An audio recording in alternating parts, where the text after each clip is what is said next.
Okay, so hey guys, um, before we begin, there's going to be a short sound healing, and I thought I would just introduce it beforehand so you know what's coming, and so you know if you can skip, if you'd like to skip it as well. So this is what I'm going to be using is a G Tibetan bowl, and the G bowl relates to your throat chakra, which deals with communications and setting boundaries. And so what I first start out with is the G bowl, and then I use a C tuning fork, which creates the interval of a fourth, right? G, A, B, C, G to C. The fourth is really good for grounding and bringing you back down to earth. Um, um, also, let's see. Yes, and it is a harmonizing interval.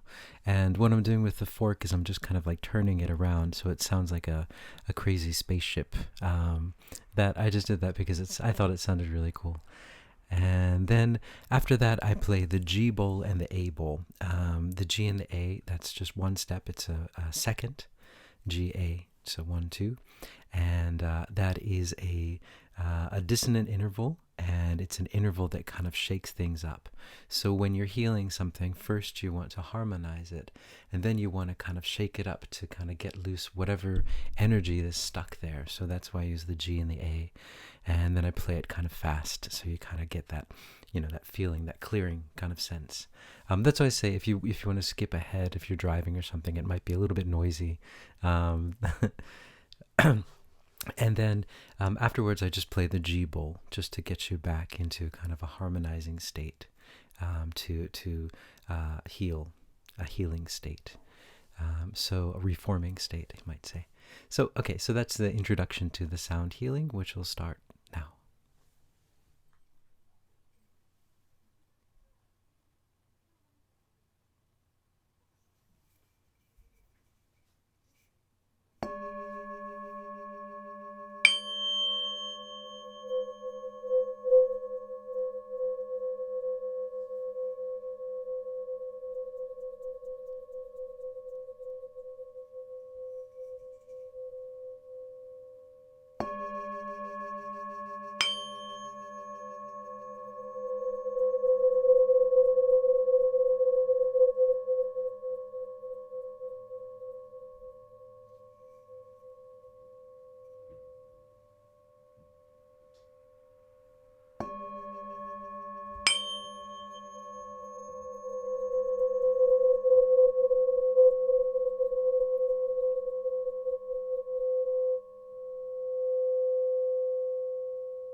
Okay, so hello everyone.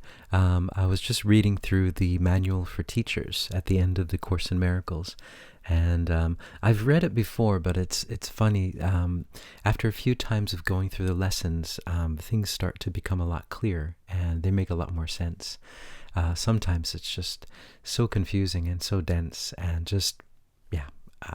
I wasn't there yet so many times, but today when I read it, I felt like I was closer, and I found some nuggets of wisdom. So I won't read the whole thing.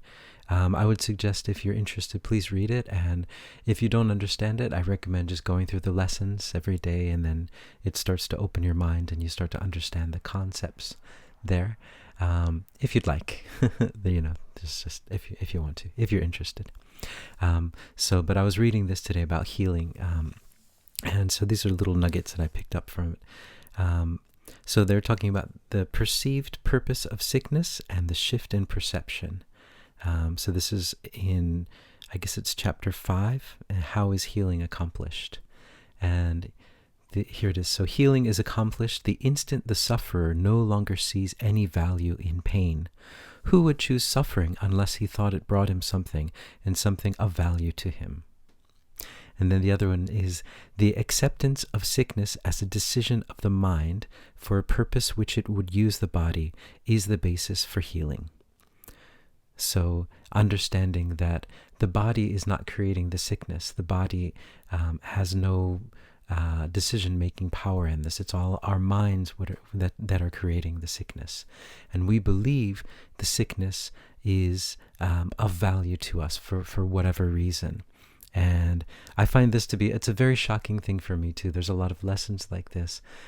So whenever I get sick, whenever I'm like down with a high fever, and I think, what, I didn't choose this. I don't want this high fever, but I did. And so it's a very hard pill to swallow, I think. And I'm still trying to understand it. I still find it to be a little confusing, but I think I'm getting closer to understanding the concept that it is, we are creating all of this, miscreating, even though we don't realize it, we are doing that. And then I just wanted to talk, I'm writing a book right now with Tiamat about dragons, and talking about dragons in Asia and then all over. And we're talking a little bit about Japan, where I've spent a lot of my life. And in Japan, the thing I love about this place is the sense of peace. I've never sensed this type of peace anywhere else that I've been.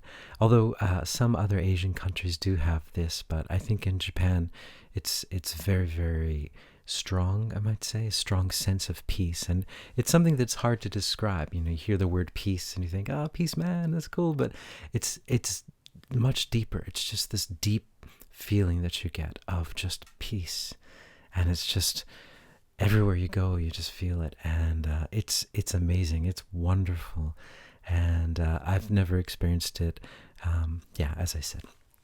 And so this sense of peace is something that is not something that you can explain. It's something that you can experience. It's just like a lot of the Course in Miracles. It's not really something that you can understand logically here. It's something that you understand here, and then you can project out. And that's what I hope to be doing, or, in the future.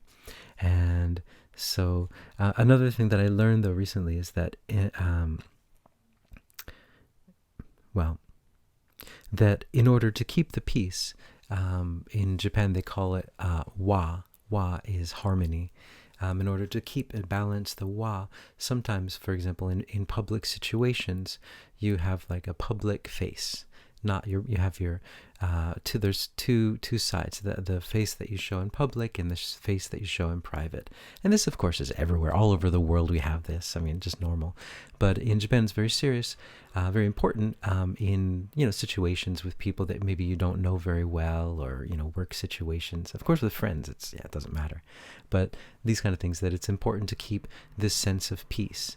And that's one thing that's contributing to the peace here in Japan.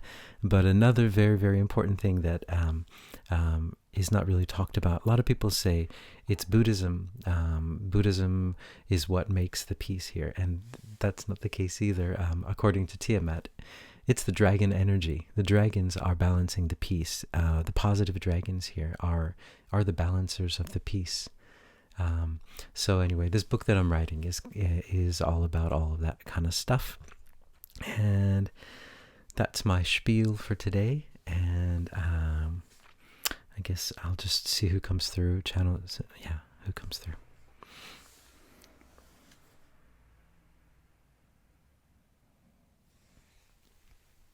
Greetings, we are the Hathors, and this sense of peace that your guide has been communicating to you is a very, very important thing that is happening here in Japan. This peace, and this is not just Japan, this is all over Asia, although this being seems to just sense it here more than other places. From what we see, from our perspective, it is about the same frequency all over a lot of Asia.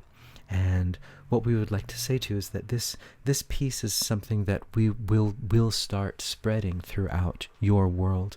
A lot of you, and we have said this before, but a lot of you will start to come to experience this peace here. You'll come to these countries, to the Asian countries, to learn and to study how the peace works and how it feels in your heart. As this guide said, it's not something that you understand logically. It's something that you just have to feel. It's not necessarily a school. It's a school of thought. It's a school of mind. It's a school of experience, and you just drench yourself in this sense of peace.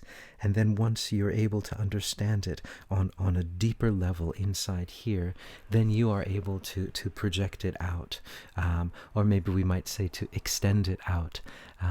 And this peace is, yes, it comes from God, and this is a brilliant present it used to be available all over your planet, and there are pockets of it all over your planet, but it is very, very focused here in Asia.